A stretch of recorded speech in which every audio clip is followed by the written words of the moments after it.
Question I have for you to start off is, how does following Christ change the way that you write music?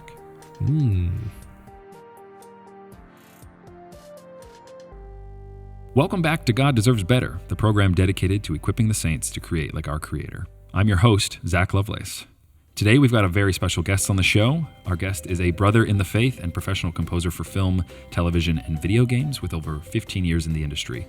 His music has been featured in The Bachelorette, popular D&D horror podcast Dark Dice, and most recently IGN's Summer of Gaming. With over 18,000 video game pack sales to his name, he is one of the best-selling music pack creators in the world. A master of the craft, he's completely self-employed and even wrote a book, Family First Composer, teaching composers how they can leverage their skills to do the same. And to round it all out, he's even worked with two of my personal favorite game music legends, David Wise and Grant Kirkhope. Please welcome Steven Melin. Audience. Welcome. Thanks for having me, Zach. It is awesome. very, very good to see you. We are excited to talk about a lot, so I will jump right in. When we first met, which was actually only a couple weeks ago, but we've been flying in the same circles for a long time, and so it was kind of like an old friend meeting you. So we have a lot in common and everything. And actually, what you said to me when we first met was that the phrase "God deserves better" is something that you live by. Can you kind of unpack that, or something of a mantra? Can you unpack that for us and what that means for you, maybe professionally and personally? Yeah. Well, first of all, thanks for having me, Zach. God deserves better.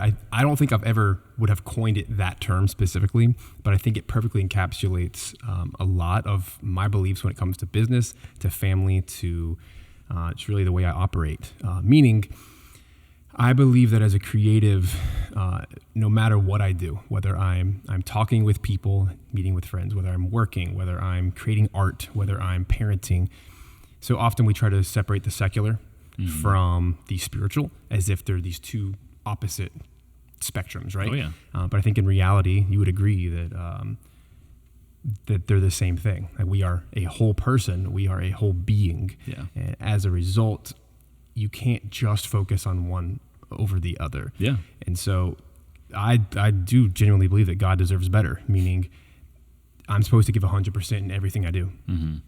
And that looks a little bit backwards in my career field, where my contemporaries are working, who knows, 50, 60, 70, 80-hour weeks. They're working 7 days a week. They're working on a bunch of projects at once, and what that's doing often is it's burning themselves out creatively. They're not putting out their best work.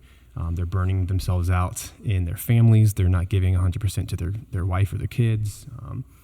We're a predominantly male industry, and so typically I speak towards the men. But in general, we're, as an industry, as creatives, composers have this terrible reputation of just not having their priorities in order. They're obsessed with maybe excellence in their craft, but not excellence in their entirety of their lives. And so I believe this whole phrase of God deserves better is essentially being excellent in everything we do, being great people first, and then, of course, in our craft as a byproduct of that. And that should be the same everywhere we go. Agreed. Obviously, I agree. Yeah, I named the podcast that. Of course, I'm going to agree. But no, that's good. That's good. And it seems like composers are a solitary bunch. You can at least these guys that you're talking about, they can squirrel themselves away and just be, head down for hours and hours and hours and hours, and it's very easy to lose track of time, and maybe a little bit of a perfectionist-driven thing too, where it's never really finished. Can you give us a kind of a quick overview? Because for our audience, we're primarily a filmmaking. That's more of our framing here, but you've done a lot of stuff for film as well. But give us a quick overview of yourself as a musician and your relationship with music and how it got you to here. Just spark notes it. Sure. Because I know it could probably go for a long time. Oh, yeah. I mean, I'll definitely try to summarize it. So I come from a very musical family. I'm very blessed that, both parents in the home, and they were very big on supporting all of the kids. I'm one of 6. Each of us did something with music, and each one kind of went a different distance. So, for example, piano lessons was a big thing in our house. Okay. But for me, the story I like to tell is when I was, I believe, around 6 or 7 years old, before I ever, officially took piano lessons.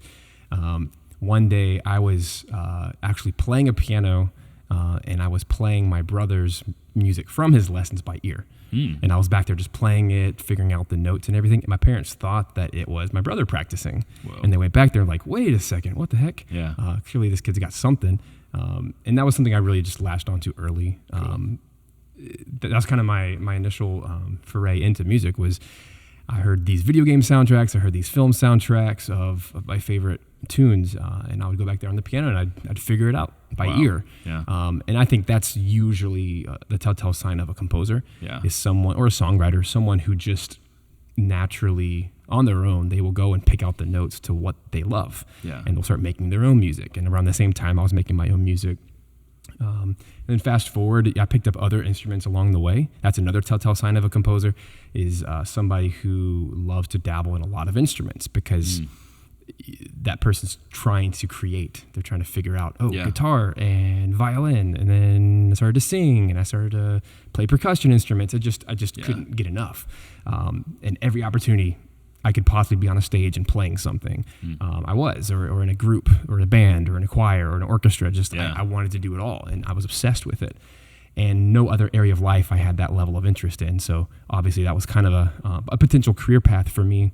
And I did go to school for that, but I actually went to school for piano performance, because at that time, this was back in 2008, at least here in the U.S., there was almost no composition programs anywhere. Really? Without going to maybe Berkeley or going to UCLA, you'd have to travel pretty far.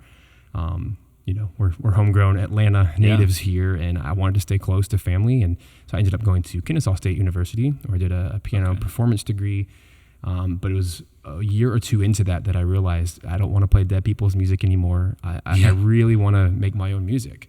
And so from that, I ended up getting connected with a composition professor who was actually a classical composition professor, because in this, this was just far enough ago that there weren't composition programs anywhere. There was no scoring for media. There was no one out there teaching film, TV, video games, none of this stuff. It was just learn to write like Beethoven, learn to write like Mozart, and there's value in that. That's actually a lost art nowadays. But back then, that's it. And so I would start to, while I was doing my own personal projects of scoring for film and TV and video games, I would actually bring them to my professor, who didn't understand that medium whatsoever. But we were able to apply, okay, what can we learn from classical composition and try to apply it to this?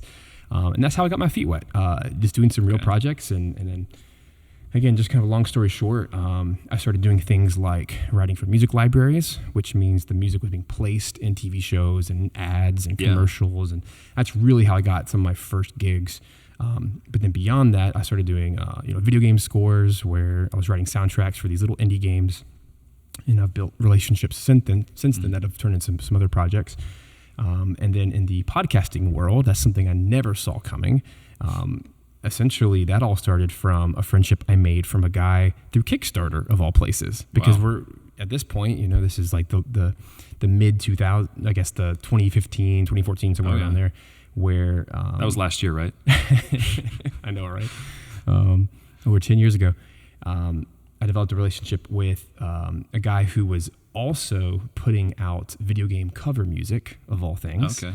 So this is on Kickstarter, when he's a traveling accordion player who played with some of these really big bands across the world, which is kind of crazy to think about, but it's all video game music. So he's playing his favorite, awesome. Legend of Zelda, Mario, I feel like Final Nintendo Fantasy, and Nintendo, accordion go really hand in hand. Why not? Yeah. And so he was traveling the world doing this and having a blast, and it just turns out that we were making a friendship online, and it turns out that he was also making a comic book series. He was making his own podcast series, his own video game series, all these things that he'd been working on his entire life. He was finally starting to make kind of this, think of like a Marvel universe. He was kind of making his own universes. Yeah. And from that, he needed music, and we had already made that connection of loving the same stuff. And that turned into, like a little gig here and there until eventually that's Travis from Fool and Scholar Productions. He formed a company with his wife, and boom, they've been killing it in the podcast space. Wow. They've been doing a lot of things, but in the podcast space, they've really dominated. I think they're one of the leading audio dramas. That's amazing. Everything they make is just top notch. And audio dramas, they've been around for a long time in terms of, 100 years ago on the radio, you would listen to what is it, Yeah. Zorro or something like that, Sure. and then died, and now it's come back, which I think is really cool. Yeah. Anyway, That sorry. was not short at all, but I can tell you the longer version sometime. No, that was good. That was Summarize good. your life. Yeah, I know. I mean, that could easily become the whole thing. And Yeah. I just wanted to get a good understanding of your background and then like some high watermarks along the way. Sure. Like I was telling you before, I represent an audience of bootstrapping filmmakers. So again, our whole thing, the whole GDB project is we're going to do better. Christians need to be doing better in the arts. So Christian filmmakers, even though I don't really agree with that term, we should just be filmmakers and do it excellently. But Christian filmmakers is really who we're talking to here. And we're faith-driven creators dedicated to telling the truth. Now, on that note, how do you think music contributes to storytelling? Like just on a really broad level. I'll back up a little bit. So part of the story I left out was I also went to get my master's in film In Chicago. scoring. Yes, in Chicago at Columbia College. And it's a film scoring / video game scoring program. And so in that program, it's basically a film school where we dissected and we watched films every single day. And through that process, after watching dozens and dozens of classic films and modern films, and learning how the score helps to tell the story, I think one of the biggest takeaways from that, probably the biggest value of my formal education, is that I learned the power of music, the power of silence, and ultimately the power of telling a different perspective through music. So I think if you look at some of the most classic films of all time, the music is a character in and of itself. It is a perspective. It is a theme. It is a location. It's a character, right? It can be so many different things. And at the end of the day, it's an actor, right? That's true. Because sometimes, let's just pick on one of the most famous examples of Jaws, right? Oh, yeah. John Williams, It's my favorite movie. Classic score, Steven Spielberg. The music is a character. The music is the shark. The music is the fear. Yeah. Without that score, there is no Jaws. Yeah. The movie makes no sense. Pick another example by John Williams is Star Wars, right? Star Wars is one of those, it's one of my favorite films of all time that I love the series. My kids love it now, which is funny. You take the music out, you have no Star Wars. It doesn't make any sense. It actually is a character, and it helps to invoke fear if it's Darth Vader or the Sith themes, or if it's evoking hope. It's evoking with the Jedi theme and Luke's theme and all these things. And even though those examples are the extremes, because John Williams is a super melodic composer, you can go to the exact opposite and look at any of the ambient composers of modern cinema. Johann Johansson. And I think it's a great. I was just watching Oppenheimer. Oh, nice. You have Ludwig Göransson. Göransson. Yeah. I think he's an incredible composer, but the almost exact opposite spectrum, where he's not as big on melodies. He's big on atmosphere and evoking this ambience, this soundscape. So the two very different ways to tell a story. Absolutely, right? yeah. But they both have the same role, is they are a frame around the picture. They're helping to tell the story, but sometimes the music is the story. Other times, silence is the best answer. Yeah, actually, there's to plenty that of point. films that No Country for Old Men. No Country for Old Men. The gosh. Coen Brothers has 16 minutes of music in that whole film. Most of it is just hums and tones. Like it's not even music. I think the one track is tuned to like the rhythm or hertz level of a refrigerator. So it's like it's supposed to be really diegetic, like it's very in that world. But that is considered one of the best thrillers of all time. And you'd think a thriller would have something, like Psycho. Right. It's the score is doing so much work in there to really startle you and whatnot. But that sometimes silence is the answer. And it's certainly a tool, I would assume, in the composer's kit, even though it's like the absence of your craft. And it's so counterintuitive because I get paid to write music. Yeah. Or so I thought. Yeah. Right? Or so I was trained. But I think the older I get, the more I do this, and this is not just for film, this is for all types of media, all storytelling. Sometimes that silence is the right answer. And there's even if I had the best possible musical answer to a scene or to, a moment in a game or something, sometimes just silence is the way to go. Yeah. And I'll do a quick tie-in to one of my favorite video game series. Please. It's called Dark Souls. any of the Souls games, Yeah. they take that same approach where it's all diegetic, where there's no music. Yeah. And so your character's just running around in this lonely atmosphere. It's very dark and grim and medieval. And all of a sudden, you'll be playing for 20 minutes, and all of a sudden, just 10 out of 10 intensity, this boss music will come in and scare the junk out of you because it's a jump scare, and all of a sudden, you're fighting this big boss. It's super effective because all of a sudden, it's like you forgot that there wasn't music. And all of a sudden, it is in your face screaming and like big choirs and orchestra and everything.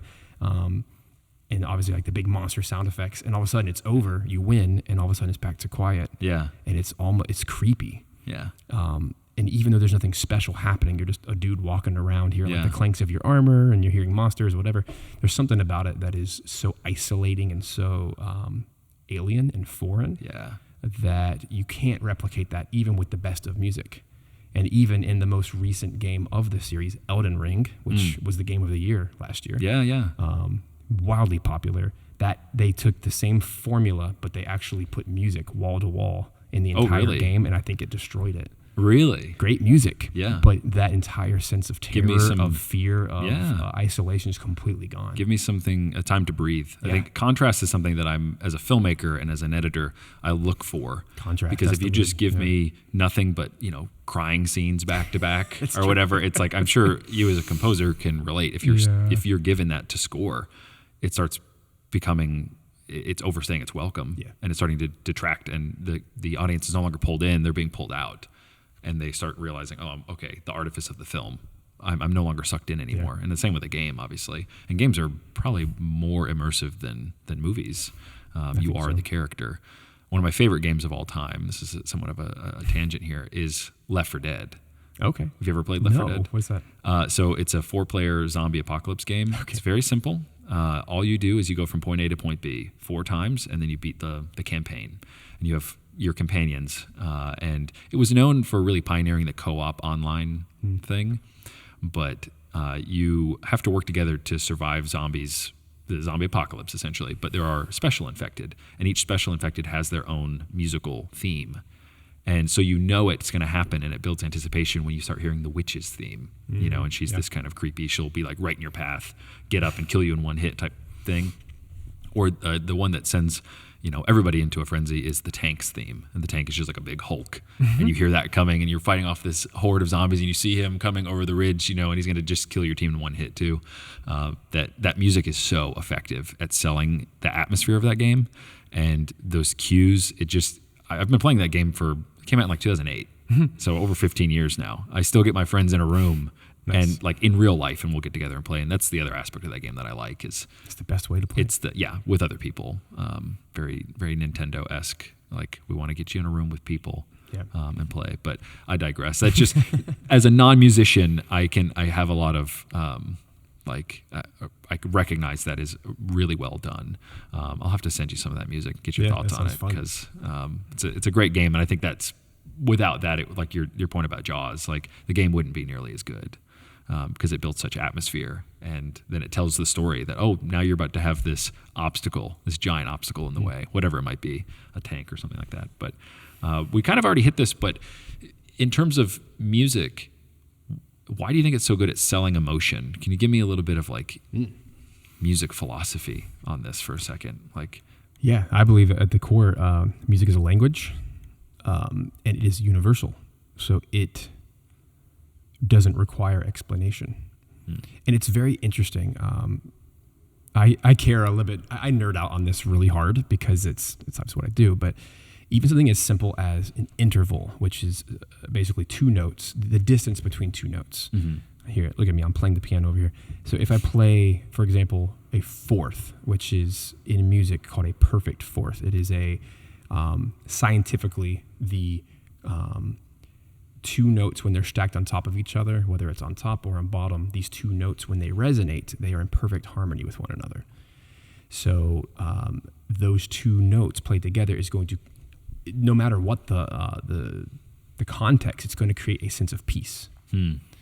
Versus a minor third, which is like a darker chord, that will almost always evoke some sort of sadness or terror or unsettling nature.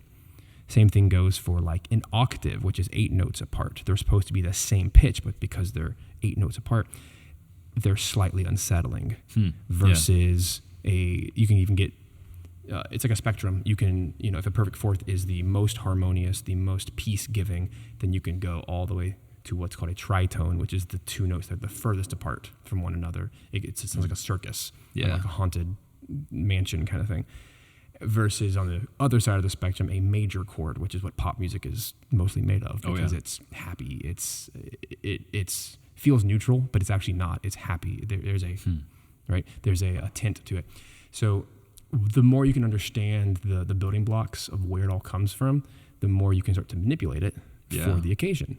It's the exact same thing as filmmaking, I would imagine. Oh, for sure. I haven't done a terrible lot of filmmaking, but just making videos and whatnot, YouTube, et cetera.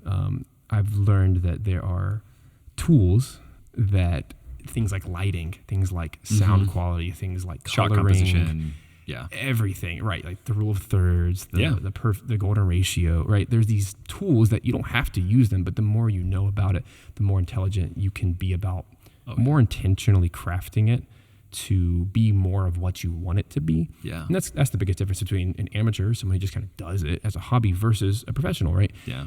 As a professional composer, so I've been doing this long enough now that when a client tells me about their project, I don't just start writing music. Old version of me totally would. I would just like, here you go. Yeah. I don't have enough information to work off of. So really, going back to what we said earlier, I'm not paid to write music. I'm paid to communicate. I'm paid to solve a problem. I'm paid to really ask the right questions. Yeah. That's my job, is to ask you enough questions to get to the real core of what you're actually asking for, even if you don't speak a lick of music. Yeah. And most times, filmmakers and video game developers, they don't know anything about music, which is great. Those are my favorite people to work with, because you're not going to micromanage what I do. You're going to give me an emotion, or you're going to give me a feeling. You're going to tell me the scene. You're going to try to explain it in a way that makes sense to you. Yeah. And I know I've done my job right if what I make does that. Even if you can't explain, I don't need you to know what chords I chose or what instruments I chose or what. Oh yeah, that's how how just fast getting in the way. It is, how slow. It doesn't matter. It's, does this solve it? And one of my biggest takeaways from film music school is I was in a room with 12 students. And we would all score the same thing using our own craft. And all 12 were right every time. Yeah. Which blew my mind, because we were all over the place with, like I'd be more melodic with my music. It'd have like a singable melody. Some other guy would just do like 3 notes. Yeah. Just random notes, and it would work. And it still worked. But it would evoke a different emotion, a different context. And that's what it, I love that. I've said before that a lot of people like to say, filmmaking is completely subjective. When in reality, I think you actually have to cross an ocean of objectivity to reach an island of subjectivity. Ooh, that's good. So the whole thing is, all these people, they're right. And in like a postmodern sense, you could be like, oh, there's no such thing as truth. When in reality, there's an underlying unbreakable thing that they're pulling from these unbreakable objective blocks that I want to communicate terror. I want to communicate joy. Right. It's not wrong. You could say it clashes. You have to cross an ocean of objectivity to reach an island of subjectivity, that they are still objectively using fundamental building blocks of emotion, musical emotion, which is just math. And I know it's a little bit crazier, and I don't really know what I'm talking about when it comes to that. You probably know more. But the idea that music is math, and it really does not exist. It does exist in a physical sense. There's like sound waves and whatnot, but like the actual building blocks don't. I can't point to them. I can't show you an octave. I could show you a representation of an octave. You just opened up Pandora's box here. I love it. This is the ongoing discussion of AI. Really? And the emergence of AI in the music space, because it's already here. And it's already. Yeah. Let me just put it this way: if you're threatened by AI, then you're probably not doing a very good job. No, sorry. I don't disagree. Like writing as a writer, day trade, copywriter, you're not doing it. If ChatGPT, which I play with often, and I have a lot of clients, and I write a lot of social media and stuff, it's garbage, folks. Okay, it's garbage. But that's from the writing perspective. If you go ahead on the music. It's the same. It will always be regurgitating what is given to it. best it can possibly be is a poor imitation of what it was given. Mm-hmm. But I think that is the big question here: is what is the value of hiring an artist? Period. Yeah. Of any art field, whether it's visual art or music Yeah. or writing.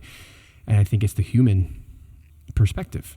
It's sure. the fact that I'm not perfect. It's the fact that I am flawed. I'm marked by experience. I'm marked by imperfections. I'm marked by weird, seemingly random choices, or the way I felt in that moment to choose that instrument or that tone, or it's not calculated. Yeah. It's simply a visceral artistic response to all of my life experience kind of summed up in that moment. Yes. So that's exactly the point, that I think that AI doesn't have a body. Right. And bodies suffer. And that's ultimately what you say when you say, oh, my life experience, I'm shaped by this, I lived by a quarry, or whatever. And these certain tones and sounds that I live nearby that are natural to the world, that those can evoke certain feelings in me, and I will use that to tell a story. Not that it's that literal all the time, but I do think there's some really deep kind of primal ideas behind like dissonant noise sounding like something's going to come and eat you. Okay, I'll probably avoid that. And then joyful noises and simple. People love, and I do this at work as a writer. Like I'll put on ambient, like a river sounds and stuff like that. I do think pulling from our we have ears and lives and thoughts, and then you pour that into the story. That emotion and your choices that you're making are informed by that you have a body, whereas AI doesn't. It's only referring to people who do have bodies. Right. And we can maybe have a different conversation 10 years from now when these robots have ears and eyes and whatnot. Yeah, there you go. I think I saw early on last year during the kind of AI pop that they had somewhere somebody had made a mouth for an AI thing. Oh, weird. And to see if it could sing and whatnot, and it just started screaming. I love it. And I think it's just like that sums it up. Life is so suffering. creepy. Get used to it. But life sucks. Scream. But like humans are uniquely, I do think it's God's fingerprint on us. I think C.S. Lewis says pain is God's megaphone, and it draws your attention to things. And AI can fundamentally not feel pain. It doesn't understand what that is because it's not meant for them. God created pain and suffering to teach us about life, to draw us to deeper truths, and to draw ultimately us to himself, I think. And especially as a Christian, there's really no better example than Christ on the cross, suffering. What does that have to do with AI and music? It has everything to do with being a human who has a body, and Christ came and had a body, still does. And I think that's what we're going to get back to. We realize the embodiment of humankind. That in the digital world, we were talking a little bit off mic beforehand, that we live such a mediated existence where I'm looking through a screen, I'm listening through headphones. Like, what's the difference between sitting in the pit of an orchestra and listening to something? Back in the day, filmmaking, that's what they had to do. Right. They had live music. What's the difference between that and then a compressed sound? And I'm sure your ear is super tuned to like the degree of quality involved with that most people are watching something without headphones on their phone. Is that really the best way to consume something as someone who has a body? That is the true mediation. It's almost a double mediation to experience my body and then a screen, or like how Teslas pump in fake car sounds, versus like I'm going to go get in an American muscle car and I'm going to feel that actual sound and the actual engine.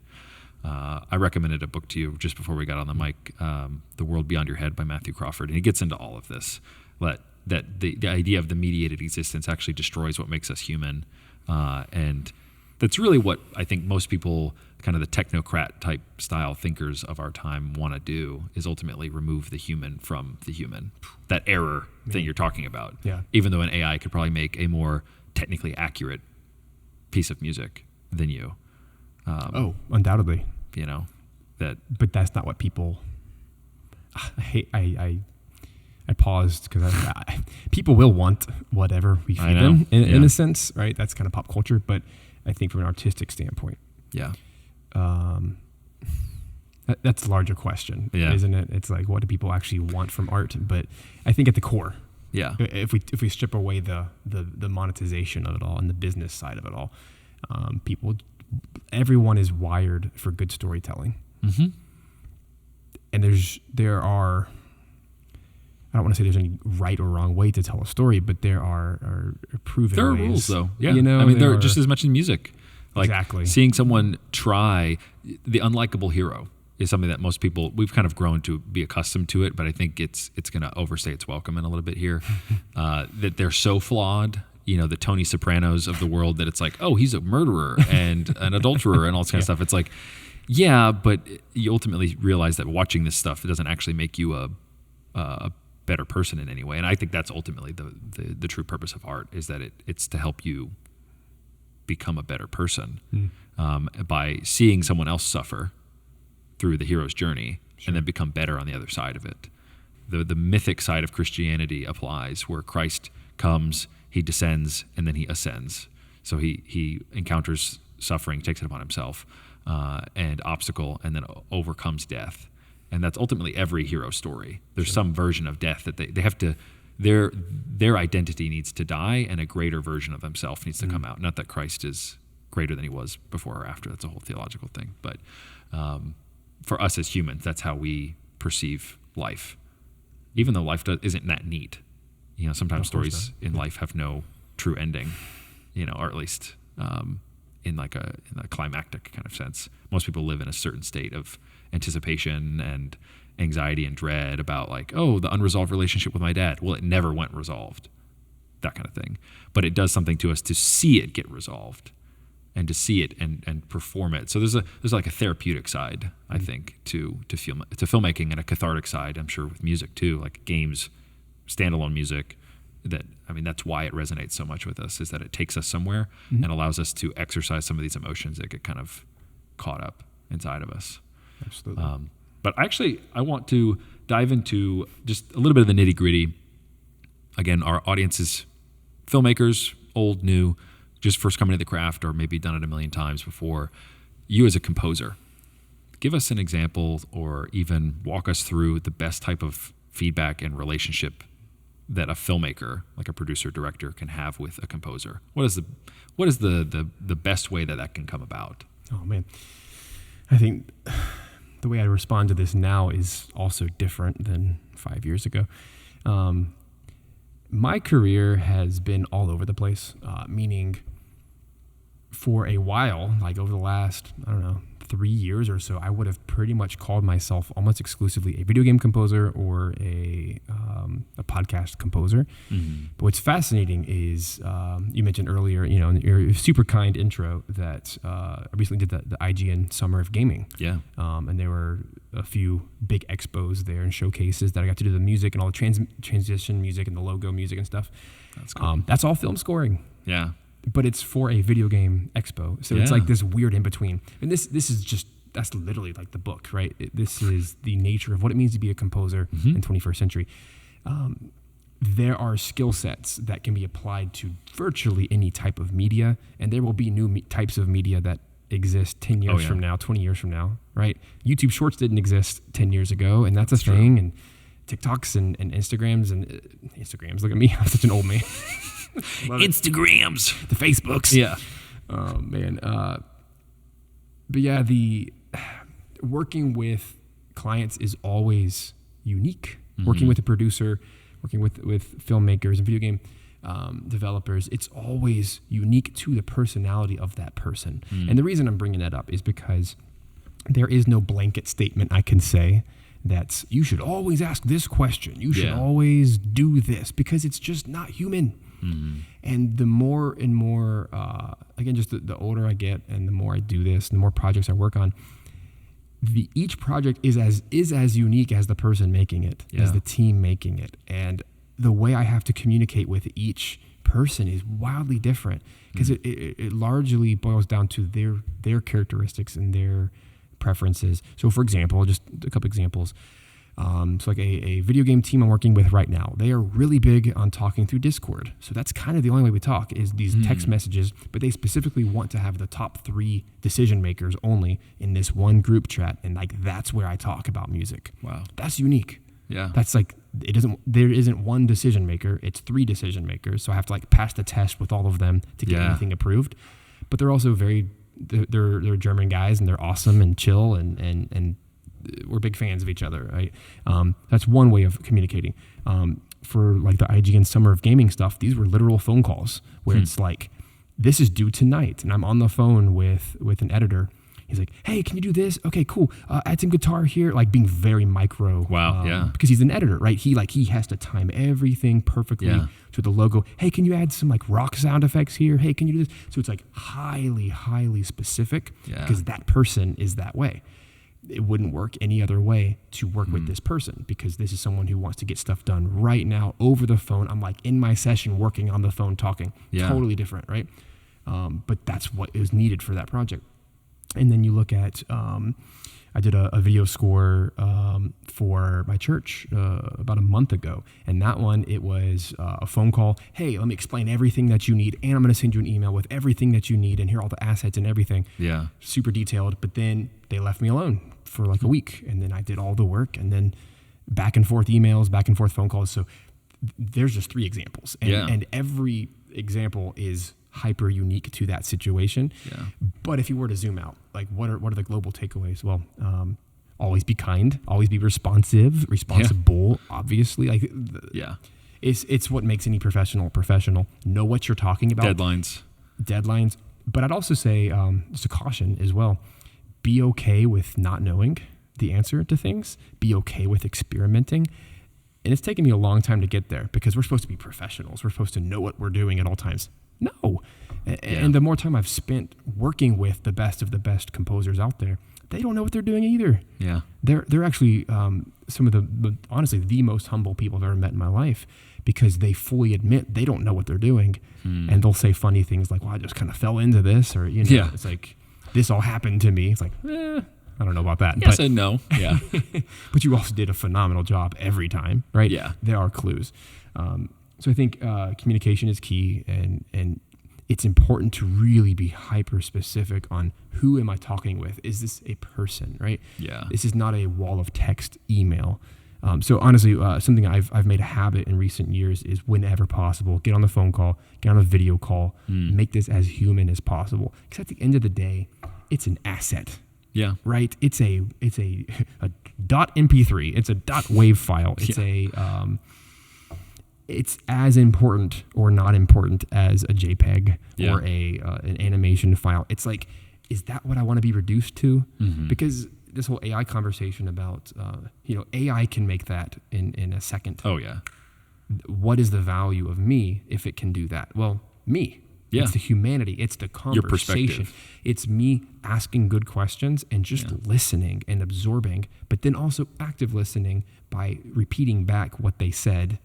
That is the biggest thing I could ever recommend, because everyone's going to communicate in their own way. But I always now, maybe not always, but more recently I've made a point that after a phone call, it might be a 30-minute call, and I just ask a couple questions, and the client just, they spew because they're just trying to capture in words their vision for the project.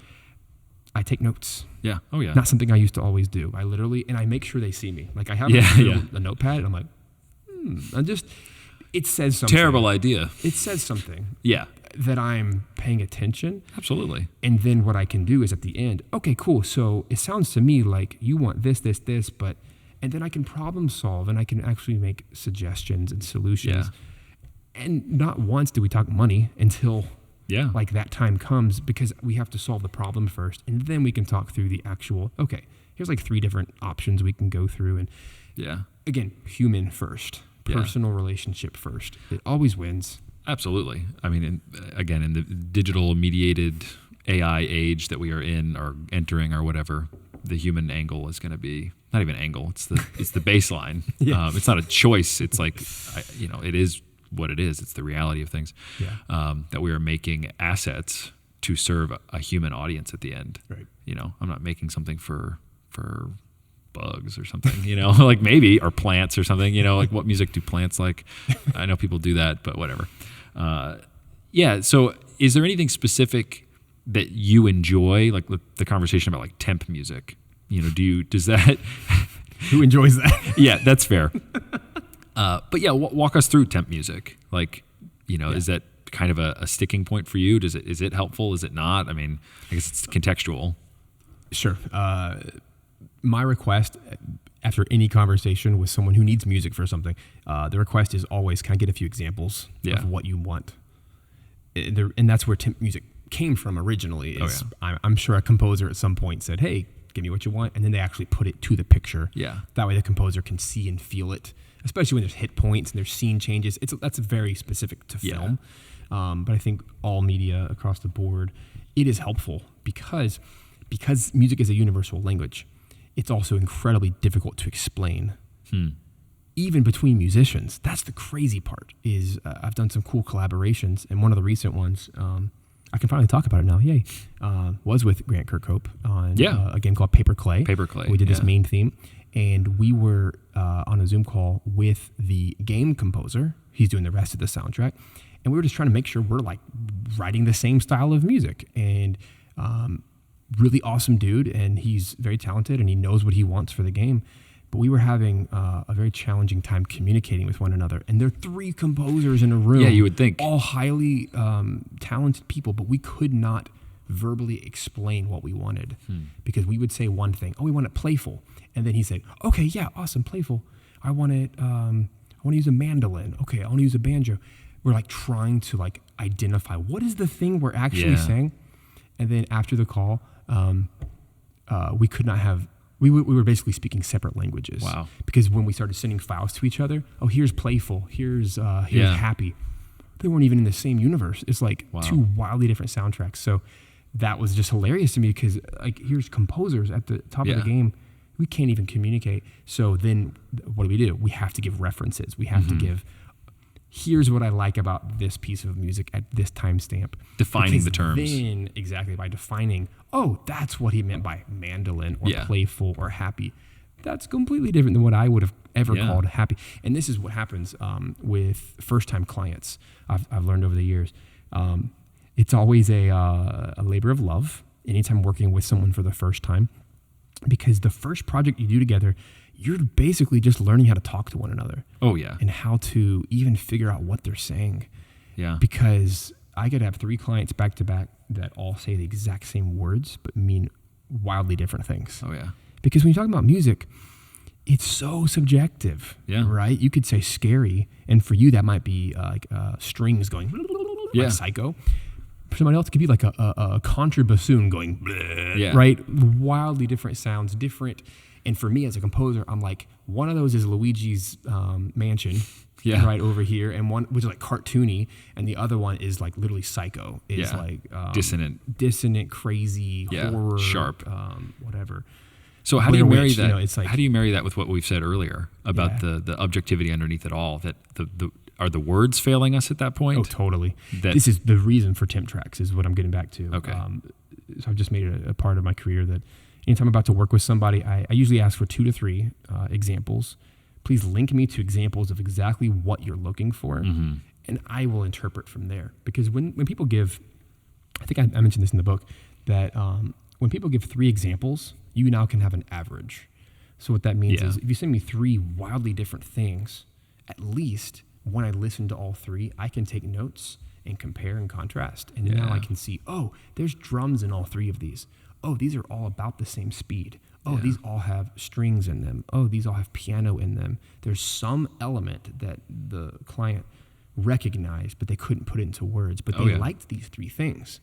And now it's my job to interpret, and now I can meld them together and actually make something sensible that 9 times out of 10, if I just listen, this is just back to the listening thing. By listening to the references, I can now make my own assumptions about, here's all the elements, the ingredients that they like. Now let's put them together. I can't use all the ingredients, or else I'm going to make some, psycho Frankenstein cake. If we're talking cooking, but that's my process. Is I'm extracting the elements that I think would all work together well, and based on my experience and based on having successfully done a lot of things. Like this allows me to better choose what I think will work, and then 9 times out of 10 they're going to be happy with it.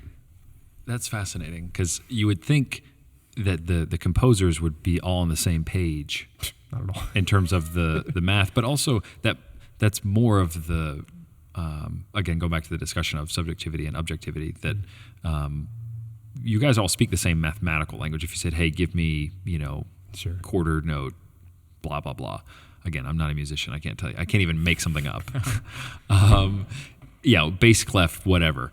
That you guys know what you're talking about, but as soon as you bring it into your experiential side of it, where it's like, oh, he experienced playful to him was this, this, and this, even though there are universal things within that language that you would think there's a playful end of the pool or spectrum, basically, that nobody's going to hear jackhammers and be like, that's such romantic music. Like, there wouldn't be that level of disagreement. I feel like that level of disagreement That's a good point. is, again, I'm trying to not like undermine a whole lot of the objective side of things that we've just talked about, by saying that there is still, nobody finds that dissonant stuff beautiful. Beautiful in the way that, like the happy music could be beautiful, or I don't know. Help me out here. No, I think you're dead on.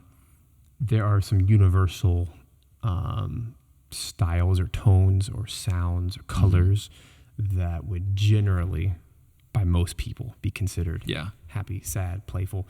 And it a lot of times has to do with the instrument choice. It has to do with the music theory behind like which notes are we actually choosing. And this is why, this is what I teach. This is why I teach people when it comes to music. It's so important to know the building blocks so that you can carefully craft and choose, just like a carpenter would. Like you don't just use a saw, you don't just use a hammer and nails. Like a professional carpenter has 50 tools, 100 tools, and they know exactly the right tool for the exact job. And that's the whole point.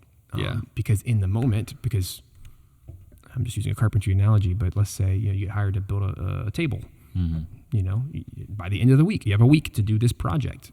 Because you've either done it before or you've used the tools before, you understand the order and the process, you can now use the exact tools you need to get it done professionally, versus an amateur who has not done it before. You need a lot more time, and you're going to have to play around and experiment. You might break 3 tables getting there. Oh, yeah. Like, you have to try stuff.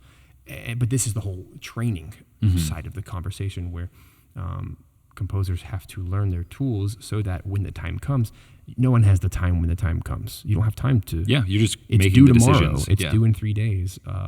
You're executing. That is the moment that you pull upon what you've done before, and you run from there. A quick story. So about a month ago, I did a Mario Kart track for my church. They were doing a little spoof video. Yeah. Super fun, and I had about 24 hours to put it together, and they needed 5 pieces of music.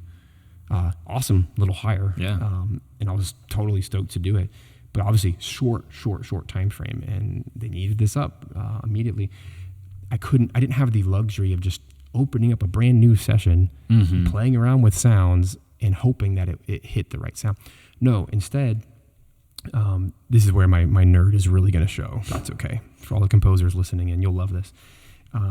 I have a database that I've built, which is over 1,800 sounds from my favorite video games in history. Wow. And it's all legally done because I've gone back in time and I've actually acquired like old CD-ROMs. Whoa. I've acquired old Romplers, which are like the old like sounds boxes, like a VCR basically, with sounds on it. I've gone back and tracked down all these old sample libraries and all these things from the 90s. That's specifically in the 80s.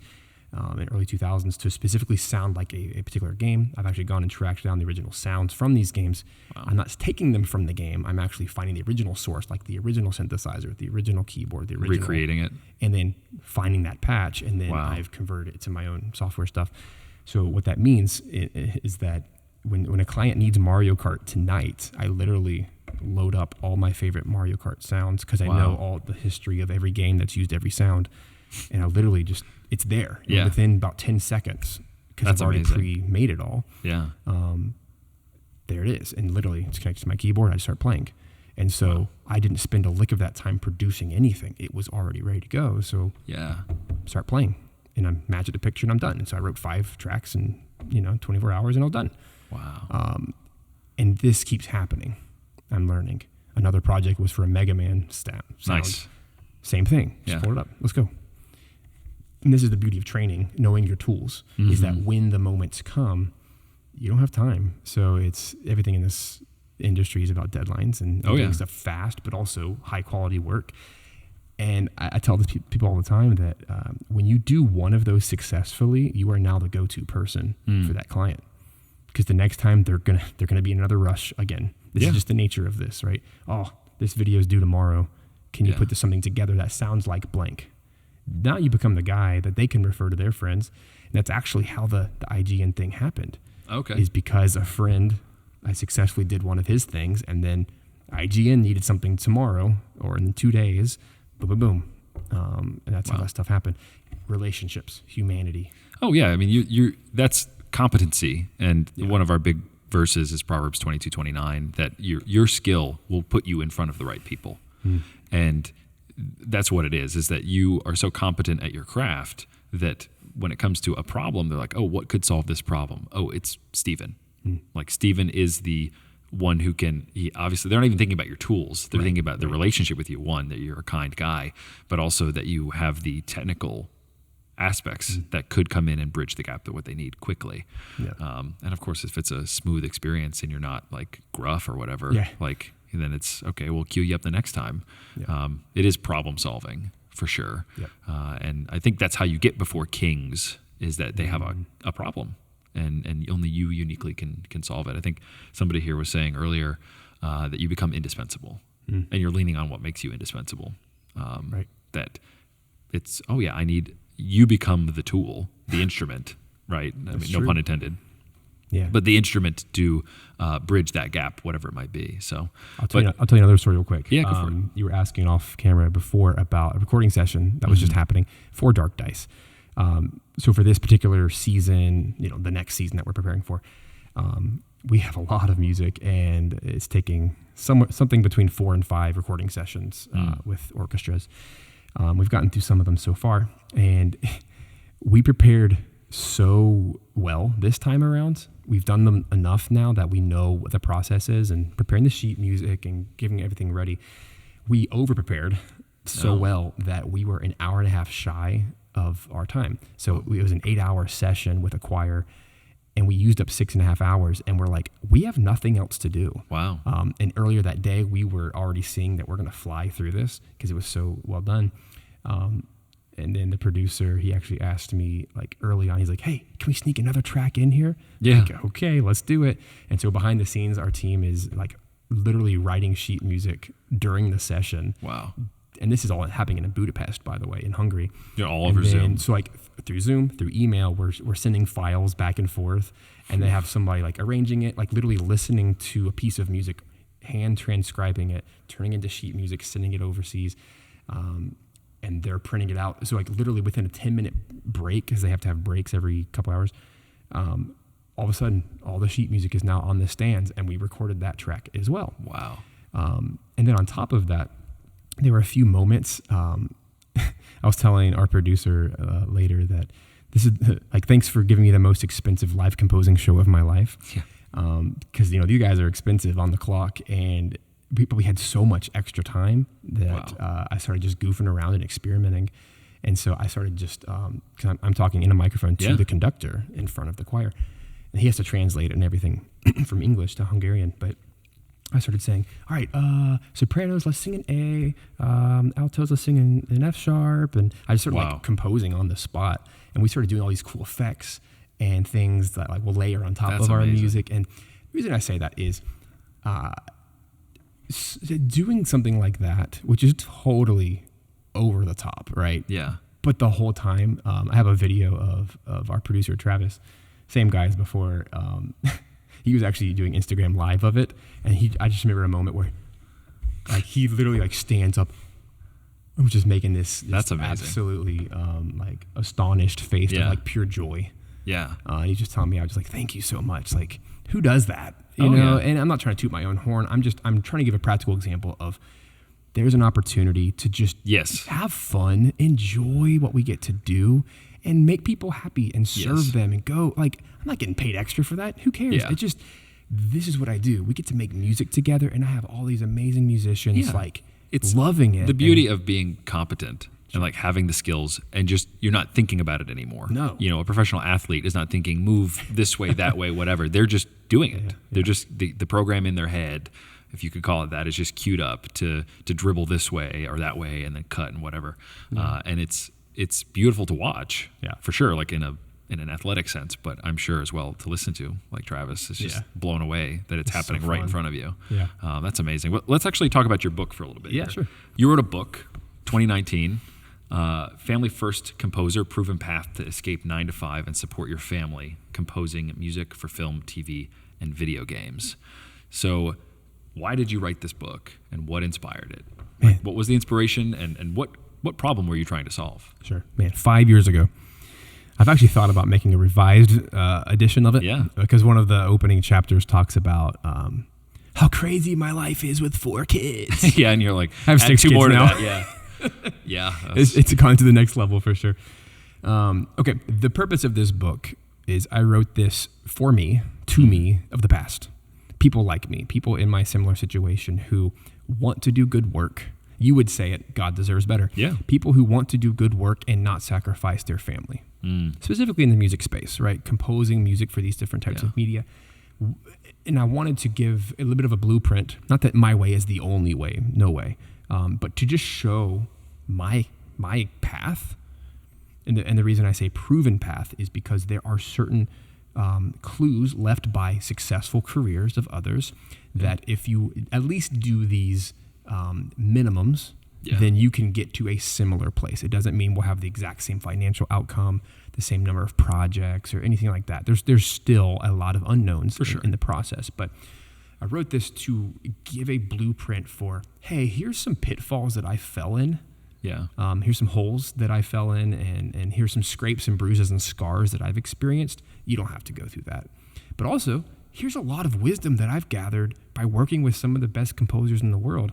And here's some of the things that they all have done, and you can see the success that they've had. Yeah. So again, calling something a proven path is, Yeah. But I like the language, and I agree. Yeah, it's really the heart behind it. Family first is really the idea. It's what if, here's the big question, what if instead of starting with your career and figuring out all the things that you have to do to be a successful composer, and then figure out how, as a second, to then fit your family into the mold of whatever time's left over. What if you did the opposite? What if you started with your family, figured out all of the needs for your family, meaning you're going to spend quality time with your spouse. You're going to spend quality time with your kids. Unchangeable. You're going to be with them. You're going to have a rest time. And as Christians, we would call that Sabbath, right? Sure. Having a Sabbath day, not working on the seventh day.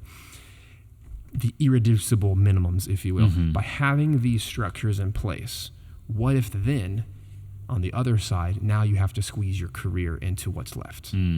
What would that look like? And that's the big question. Yeah. And that's what I faced. And my story, if you zoom back to 2019, at that time, I think we were still in the middle of foster care. I don't quite remember the dates. But for several years, my wife and I were foster parents, which led to adoption. Yeah. And during that foster period, we had around 11 kids in our home, at most 5 at a time. And they would either return to siblings they would return to family members if they had been restored, if they had walked through their program, or they'd been restored to grandparents, whatever. But in our case, 3 of which led to adoption. Wow. And then we had 3 biological after that. And what I walked through is that was the most important thing to me, was focusing on our family, and specifically in that period of time of foster care. And the amount of time investment is pretty extreme. Like you're going to doctor's visits, you're going to therapy, Absolutely. You're going to, at that time, taking kids to school and all activities. Like it's all the normal parent responsibilities and then some. And then also you're just kind of working through trauma. You're healing. Not to say that we've even healed 100% since then, but you're working through a lot of stuff. And at that time, my family life dominated my schedule. And it was something like 90% of my time was spent on my family. And then I had about 10% left. And I think at that time, it was probably around 25 to 30 hours that I even had to work. Yeah. And so I had to figure out, okay, how am I going to support my family with a career And this is a single income family. Yeah. My wife was That's 100% amazing. working on kids and home. And that was the big question. Okay, how do we do this? And so that's what the book is about, is the practical steps of passive income versus active income as a composer, and all the different nuances that come with that, and maybe some of the beginning choices you might make on even simple things like software and gear, and what are some of the basic ways to start this journey that if you do have a 9-to-5, what basically within 3 to 5 years is the average, how do we start to make this transition? You're not just going to jump ship. How do we make this transition to start making income from this side gig and then turn into the full-time gig that honors your family first and continues to honor your family first? Yeah. And side note, I now work less than then. Wow. And I have more kids because I have to. And that's true. It's a beautiful, beautiful thing. Wow. And I love it. Yeah. I wouldn't trade it for the world. My wife and I were looking to do that same transition, as to going down to single income, and that's all of that stuff is on our mind. Cool. And it's incredibly hard. The world wants you and your wife to be working, and it collectively wants you to give your kids up. Oh. And you spend no time with them. Yeah. You get a couple hours at the end of the day with them after school or whatever. So we're looking into homeschool and that whole rigmarole. And it's amazing. With you, man. It's amazing, but it is a lifestyle change, and there are like magnetic forces that are trying to not make that happen. And if you're already in a career, and it's actually one of these questions here is like creatives, just more broadly, maybe not just composers, how do they end up, what situation are they in that they need a book like this? Like professionally, how do they end up in a situation where they're like, I'm stuck in a 9-to-5? Because it's escape the 9-to-5. Why do you think that is? Why do you think creatives end up having to do that type of stuff? I want to clarify that not everyone needs to escape a 9-to-5. For many people, fair. I'd say most people, particularly non-creatives, or maybe the creativity is a hobby. Yes. Great. Yeah. 9-to-5 is probably the best thing for you and your family because it gives you clear boundaries and it gives you a sustainability that is perfect, because now you have the weekends generally, unless you're have double jobs. I don't know what. Yeah, exactly. But generally, you have vacation time. You have a lot of benefits that are suitable for a lot of people. But I'm specifically talking to the people who it's soul sucking. Yeah. It is not their calling, not their purpose here on earth. And there is a time and a place to have a 9-to-5 if that is you. But that's the whole point of this, is to help escape a lifestyle that's not designed for you. Yeah. That is not where you will thrive and flourish, and ultimately where your family will not thrive and flourish because you're not. That's fair. And I have to, in general, obviously there are men and women within our community, but it's like 95% men. So I tend to focus on the men and the dads. Yeah. Because I truly believe that there's a crisis in at least in America. Yeah. I'd say in our world. In the West. There's a crisis where the men are just absent. They're not stepping up. They're being passive, and they're not stepping up and leading their families. Now, if you don't have a faith, if you don't share the same values, biblical values of what it means to be a man and what it means to step up in your family, then maybe that's fine. Yeah. It's like I can't point the finger. Well, that's a baseline issue that we would want to talk about first, probably. But if you call yourself a Christian, if you call yourself a Christ follower, and you want to step up into what God's called you to be, which is as a man, as a leader of your home, provider, as a spiritual provider, as a obviously monetization, monetarily provider and safety and all that. I think there's a specific role that God's called us to. God deserves better. Yeah. And with that comes putting your family first. Yeah. And again, I have to be very careful. Like, there has to be an asterisk there that the 9-to-5 is for some people, and there's for sure no shame in that. Yeah, and I applaud people who have that boundary. The question I was getting at was that I often find myself, not only in my own 9-to-5, but in previous jobs that I've had, where I'm just itching to do, like write and to direct and to edit, and I oftentimes it's I can't make money immediately. Right. So it's this long kind of build up to be a full time, or I had my family first. Right. So I've got children, I got kids to feed, that I can't just go off and go be on a film set for 14 hours a day. Right. And that probably wouldn't pay me well enough to take care of them anyway. So it's a way different track. Yes. To be able to to sustain my family and the cost of my family. Hence even some of these efforts here with this podcast. It's like to be able to do something outside of that. And I'm squeezing in most of my work for like 10 hours a week. I just have extended the timeline over years. Like there's no rush. I call it dad time, where it's like I just crank out a little bit here, a little bit there, and then 1 year later you have a full-fledged project that you're working on. So anyway, that's what I was getting at, was like how do we end up in society? How do creatives end up in so many 9-to-5s that they're stuck in? Not that a 9-to-5 is bad, like you said. For that particular type of person who should not be there. Man, I think it's lifestyle creep is a big part of it societally, meaning you're in debt. Yeah. We have homes we don't need. We have 2 large homes. Yeah. We're degrees. We were actually just talking before the show that not everyone needs 2 cars, for goodness gracious. Come on. Give me a bike. Not every family needs to have 2 parents working. Not every family, so much of our culture is not questioned enough. That they just we walk down these defaults. That was also something we talked about, is not enough people are thinking. Absolutely. We're not stopping long enough to really consider you the implications of our decisions and a lot about social media and whatnot, and just consumption. And we went pretty hardcore off mic conversations. I mean, it's true though. Like, the too much of life is handed to us and we don't question enough of it.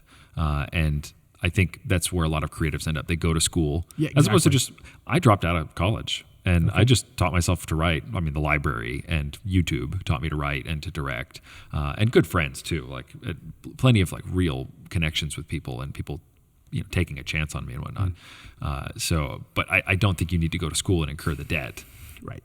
And then be stuck. Essentially, then you have to have a 9-to-5. There's actually another book that I think pairs nicely. I talked to you the first time we talked about Life in the Negative World by Aaron Renn, and he talks about becoming financially independent as a Christian, because in the cancel culture era or whatnot, you are a faithful person. You are conscience bound to not do certain things, and so the world does not like that. And for whatever reasons, there are so many of them, but to be able to become, he called it FIRE, I think is what it is, financially independent, retire early. He was recommending this as a lifestyle change for people. A lot of it is software the FIRE development. movement. I think you've heard of it.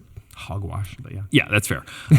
But he was just saying you should take notes from this type of movement where they invest a whole bunch of money. They make a whole bunch of money, software developers or something like that, and then they put it all in high yield accounts. And so they retire when they're 30 something, and then their life isn't income bound. That was the part in the book that really spoke to me. Not the only thing, but from that chapter is the idea that it doesn't matter what I say now. I can just focus on what I want to do. And I could probably get fired if I pushed, hard enough on certain things. Right. And I work a 9-to-5. So, and I'm sure a lot of other creatives feel that way. So as a Christian, it dovetailed nicely with your book. Your book is a very specific little pool, a niche conversation to composers, obviously, but this applied broadly to Christians in general. The main thesis of the book is that we live in the negative world, where it's actually considered a bad thing that you're a Christian. We all grew up in the neutral world, where it was just okay, yeah, you do your thing, I'll do my thing. And before that was the positive world, where it's being an upstanding member of society meant being a Christian. And so now we're in this time period where we need to start acting like a minority because we are one. That's a lot. That's good. Yeah.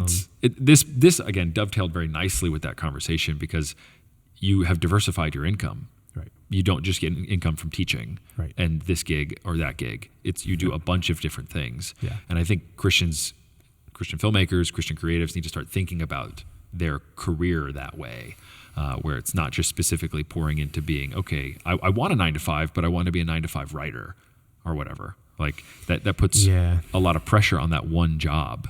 And you actually have less time. Like you said, you have more time now that you can optimize your schedule. Yes. So just an alternative mode of thinking in the world that we live in, culturally speaking. But you, in your book, to get back to your book, you walk your readers through finding the why, securing their first paid gig, a lot of gear and software conversations. But what aspect did you personally find the hardest to do in your journey, and why? Ooh. Probably the prioritization of time has always been a challenge. I love working, and even to this day, I love working, and I believe that there's a God-given desire to work. Let me go back to the Garden of Eden. Yeah, Adam and Eve worked. They cultivated, and there's a joy to that labor. Oh, absolutely. Right? And for me, it's very unique because if I wasn't a composer, it would be my hobby. It's what I would do for fun. And I have to be very careful of that. Actually, now I have to guard myself that I don't write music for fun, air quotes for fun, as hobby relaxation time, because then it just turns into work, right? I have to protect myself. I have to have other things for hobbies. But the idea is our time is so finite. It's so limited that, especially, at the time of writing the book 5 years ago, I had so little time to work, and it was always this struggle of, okay, am I supposed to work evenings now? Because now this is the time I'm supposed to spend with my wife, but I haven't worked today because I did all this stuff with kids. So it was a struggle for sure. Learning how to balance when to work, what type of work to do. And I delved a little bit in the book about this idea of finding the time of day to do different activities, meaning some people do best work in the morning. I do think most people do their best work in the morning. So I have learned in recent work that it's important for me to spend the mornings being creative, and then the afternoons will be admin type stuff. Okay. Responding to emails and podcasts, whatever. Yeah. Because there is an energy shift for me. It's very tangible. Usually by 12, 1, 2 in the afternoon, I'm not good at writing anything. My creative side is just completely depleted. Yeah. Even if I hadn't done anything creative the day so far, there's something about the time of day, I'm just done. I think historically composers have always done best early in the morning or late at night. Really? As a writer, I feel like it's nighttime. There is an artistic advantage to that. You will get more done. So I think everyone has to figure that out for themselves. When are they the best at their craft? And for me, it is first thing in the morning, like after I've woken the up routine, the kids and everything. And basically, once our family school time starts, which is 9 a.m., that's when work time starts. Nice. And I have about 3 hours to get everything done, or I'm not getting anything done that day. Yeah. And the big thing for me, there's a really famous book called Eat That Frog. Okay, Eat That Frog. Yeah, Brian Tracy. Phenomenal book about doing the hardest thing of the day first. Oh, I'm all about that. Everything else easier. Yeah. So a frog, no one wants to eat a frog. So that's a phrase we use with our kids, is eat the frog first. Because they have a whole day to do 3 things. No one wants to do the hard thing first. But as soon as you get that done out of the way, all of a sudden it's like you have all this free time, and it's wonderful. Oh, yeah. So that book also has a lot of habit hacks, if you will, just like tips of how to reorganize your schedule. Yeah. To be the most effective and efficient. And one of the big takeaways from there is, for me, I put one thing on the calendar every day that is a must. And he actually has a numbering system. He'll say 1A, 1B, 1C, or 2A, 2B. And that way, if there's multiple things that have to be done, he has a different labeling system to where typically I try to schedule my life. It's like, today, this podcast is the main thing. If I get some other things done, great. It's a bonus. Yeah. It's not a have to. And anything that is a have to will be automatically bumped to the top of tomorrow's list. Yeah. And this is the frame that I'm talking about, that it took me a little while to actually capture this. But once I understood this concept, it literally changed my life. And it has made me more productive than I've ever been in my life. And it's this simple concept of one thing, one essential thing per day. Because if you think about it, if you're going to do one important thing a day, you're probably going to spend between 2 and 3 hours on it. And it has to be uninterrupted, super focused, deep work is what Cal Newport would call it. Essentially, by doing that one thing every day, think about how many things you're going to get done of significance throughout a year or even a month. So honestly, I only work 4 days a week, Monday through Thursday, and I do one significant thing each day. That's it. And if you think about it, how many significant things are there truly? of all the things I could be doing, I make sure that I say no to everything else. So if it's not significant, I'm not doing it. And this is where hiring teammates can be super helpful. So I do have an administrative assistant who, which he's now actually starting to step more into the music role, which he's very happy about. Well, that's cool. He's like, finally. Yeah. I'm finally getting almost more music work than I can handle. And so I'm starting to bring him in on that, and he's loving it. But what that means for me is I only have effectively 3 hours of work, 4 days a week. That's 12 hours. Wow. Some days it's more. If I can't get it done in that time, it's not worth doing. And so when you can understand that the clarity that this brings to my life. Your decision making. Every decision is so easy to make. It doesn't make it, maybe not easy, it's simple to make. Yeah. When a potential client comes up and says, hey, I need 40 minutes of music, which is kind of a standard 30 to 60 minutes of music for something. I just break it out. Okay, 3 hours a day. Break it out. Do I have time for this? Yes or no? Do I have other conflicting projects and their deadlines? It just becomes super easy to be able to determine whether or not it's a yes or a no. Yeah. Because if I have the time to do it and it all works out, great. And if not, cool. See you in 3 months, whatever. Yeah. This is how I do like filming. This is how I do, all of my life tasks. So with that in mind, if the morning is the creative time, that is my bandwidth. I get 12 hours a week to do creative work. And then on the back end, I might have 2 or 3 hours in the afternoon. That's my admin time. That's budgeting. That's emails. That's client calls. That's everything else. So it's hyper structured because it has to be. And it's not for everybody. I get that. But that's the purpose of the book. That's the purpose is like to help show. Here's the thing, if you're going to put family first, there's going to be a significant cost. Oh, yeah. And the cost is you have to be organized, is you have to have your life in order, and you're going to have to say no to a whole lot more things than you ever thought you would. Yeah, and you're more empowered to say no. Exactly. It's easier to say no. People understand. Yeah. Hey, I got kids to feed. I got to be with my family. And it doesn't mean I'm no longer a friend to people. Like, yes, I still go get coffee with people. Yes, I still go hang out. Yes, I still play basically and do extras in life, but man, they're scheduled 2 weeks in advance, 3 weeks in advance. And if that bothers you, sorry. That's amazing. I have my priorities in order, and I can stand firm and confident in that. Yeah. Because I'm always moving forward. Yeah. As a result. And that's a good fatherly instinct too, that it's a form of protection for your family. Absolutely. That you're like, I'm not just saying no because I don't have the time. It's like I have the time for something else. Yeah. It's already set aside. Exactly. And that's admirable. And I think that's something that creatives in general could learn earlier on to stop them from ending up even in a 9-to-5 if that's not what they want or what they imagine of their life. That if you are more organized with your time, which is the hardest thing to do. And I find, especially with guys, it takes the foreign body, in your life to adjust. So it wasn't until I was married that I really started feeling the time thing. Oh, absolutely. I wasted so much time as just a single guy. It's like just sitting in front of a blank screen. I'm writing for 8 hours a day, and then I don't produce a single word. Yeah, because it's not focused. Because I'm not focused. Yeah, I'm not driven. And there's also something to be said about like I have nothing to say. If I'm over here, I've lived enough life now that I'm like, again, I'm an embodied agent in the world, and I know I've got the scars of living in a world and understanding the good things and the bad things, and I have something to say about all of that now, as opposed to like, I'm going to write a story about bad guys, or whatever. It's like,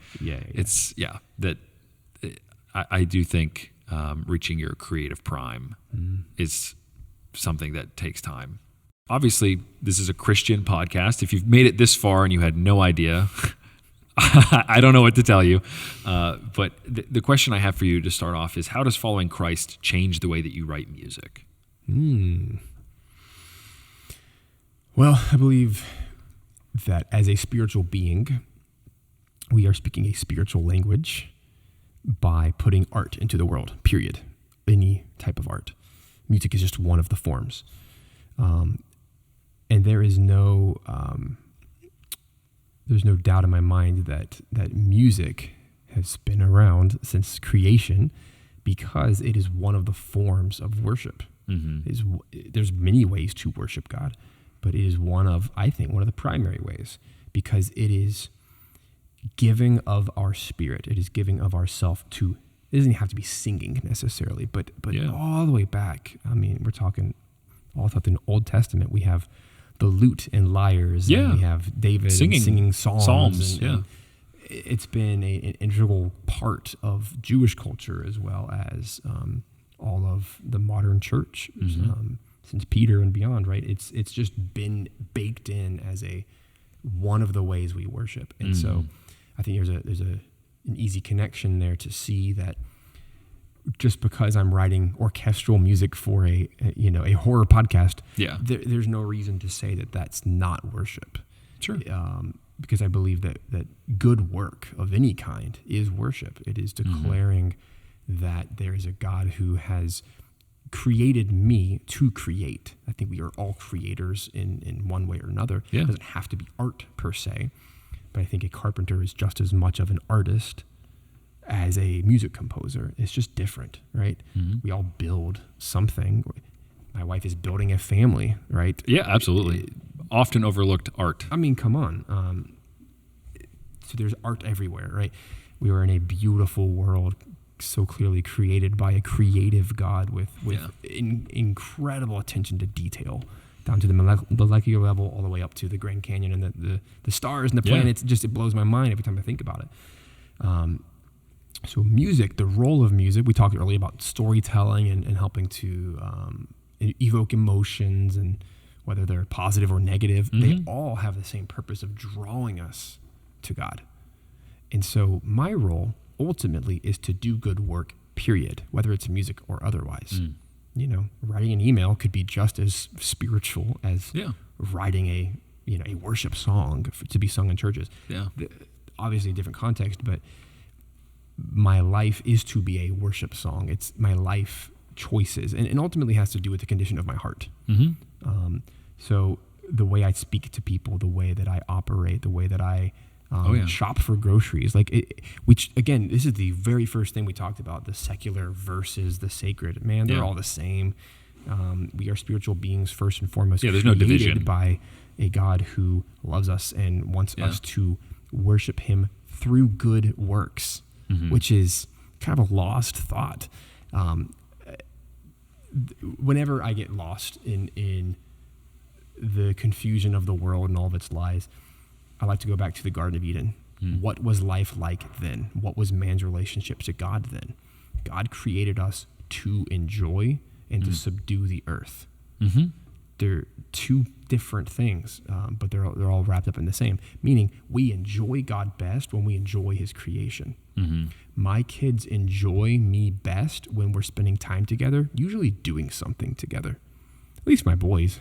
We love to do stuff together, play Legos together, go play ball together, play video games. We're doing something, we're laughing together, we're enjoying each other. That's what God wants. He wants to see us enjoying what he created us to do. And we all have different skill sets and talents and aptitudes.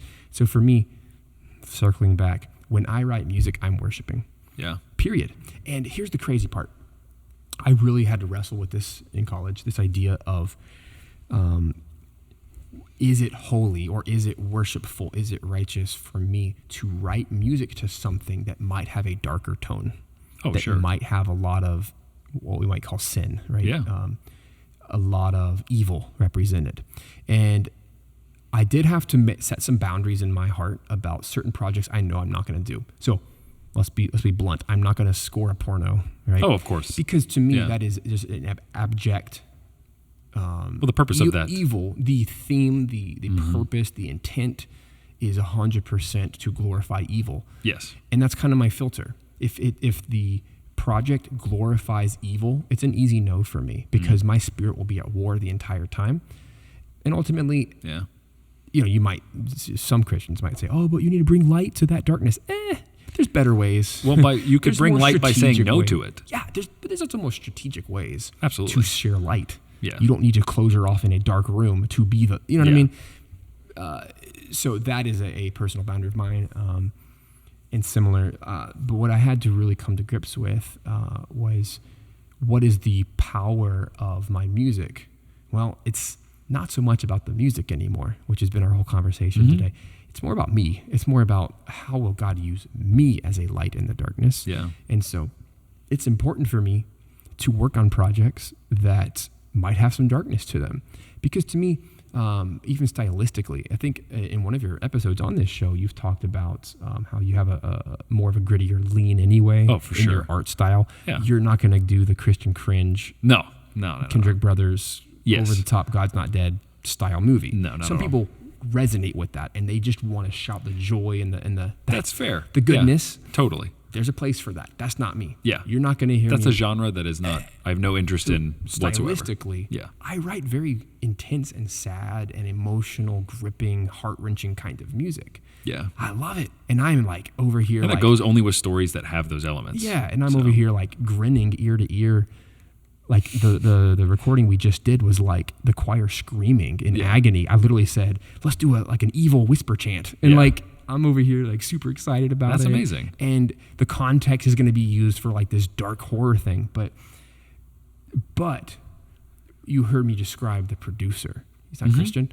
You heard me describe like the team, like they're around, they're watching me be creative as God intended, making really cool stuff.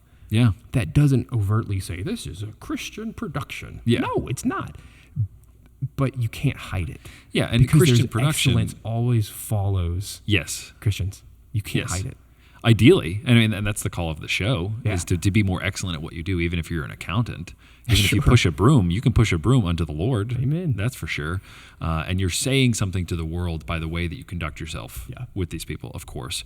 But also, to stump on what it is that you're saying here, dark stories, the Lord has more of a stomach for dark stories than I do.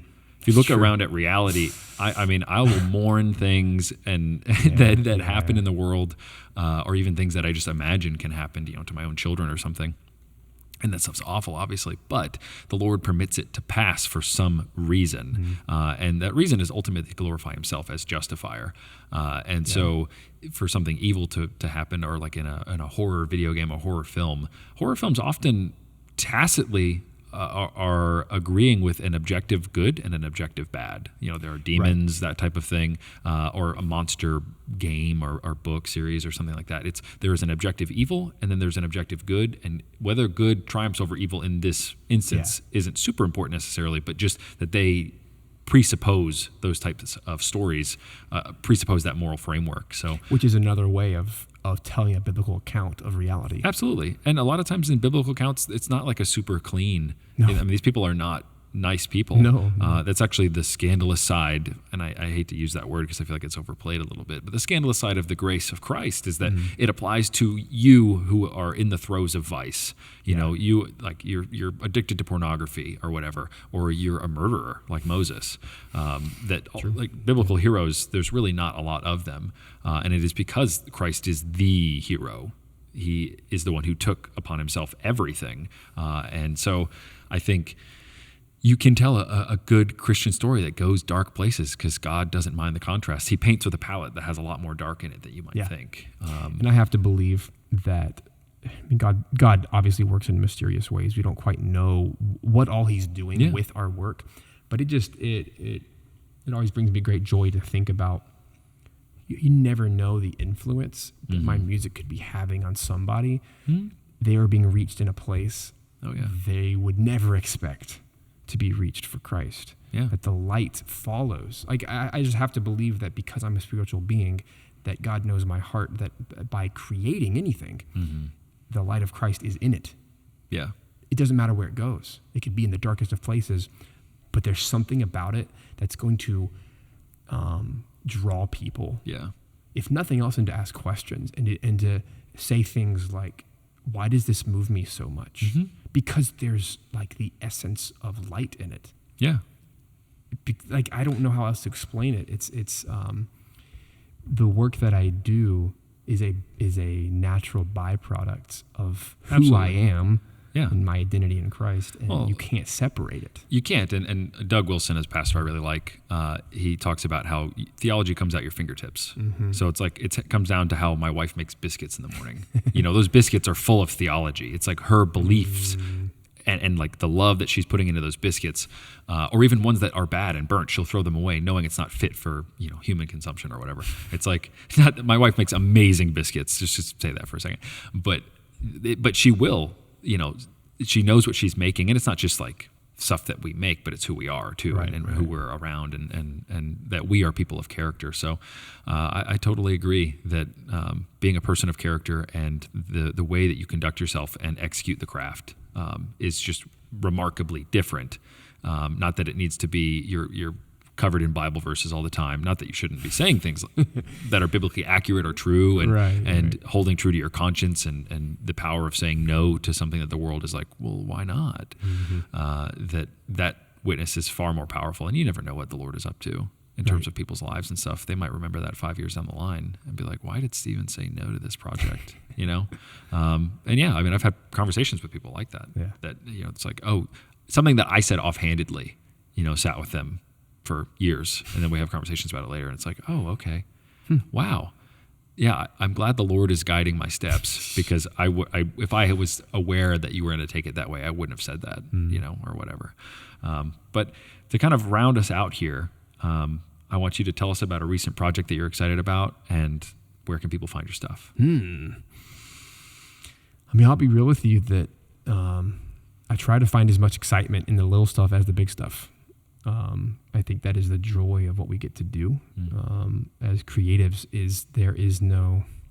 To God, it doesn't matter. It doesn't matter if we got 5 views or 5 million. Truly, that's fair. I live in the 5 view realm, so I love that. We'll make it 6. All you 5, yeah, we'll exactly. make it 6 by tomorrow. I think that's such a. That's the industry we're in, is everyone tries to measure by metrics of views and likes and subscribes and all the things. Nothing wrong with that. I mean, you should definitely. Yeah, that's true. You should totally subscribe. Yeah, like it. Like, share it. Dislike it. Yeah. I don't care. But we live in a world where everything's based on metrics, and I don't know, that bothers me. But yeah, what I'm working on right now, I'm super excited about. Dark Dice, as always. These big recording sessions are taking up most of my time for the summer, and I have the joy of getting to mix those as well, which is kind of a secret hidden talent I didn't know I had. I would just always enjoy it, because it's like we spend about 9 months writing the music. I'm working with these other composers, and we do all the sheet music and the orchestration and the arranging and the recording and it's like so much work. But then it's really fun because I get all the files back and I get to throw them in, and then I'm the one who gets to control that final sound. That is cool. Like, yeah, at the end of the day, fun. you get to use your own work and see it, and it's cool, man. You're like, so yeah, Dark Dice is going on. I have another game I'm working on called Aethermancer, which is a spiritual successor to Monster Sanctuary, which was a pretty big hit. Definitely the biggest project I've worked on to date in the video game world. Really fun. Roguelike, if anybody likes those types of games, kind of like Hades, if you're familiar, or Darkest Dungeon. Yeah. Super fun, very different style of sound. Had a lot of fun with that. And that's actually it's a 2-year contract, which is very fascinating. And I'm already halfway through that. So praise God. Working on that sucker and several indie games in different stages. Yeah. Some I can talk about, some I can't, but nice. Yeah. I say where's your main, you do, very busy. Teaching stuff, yeah. For sure. I guess, where's your main place you want me to send people to? Like if you're listening and you want to find out more about Steven. Well, if anyone cares to read the book, go for it. It's on Amazon, Family First Composer. Just type that in. Go enjoy that. But if you're not a composer, well, probably don't need that book. But you can got a lot out of it, principally. But you listen to this podcast and you'll get a lot of it. But you can always go to stevenmelin.com. Check out all the happenings. Cool. Well, perfect. Thank you so much for joining us today, man. My pleasure. I'm excited. We could just keep going forever. And I'm sure there are future episodes in the mix. We'll see. But no, thank you so much for your time, man. Yeah, thank you. And God bless.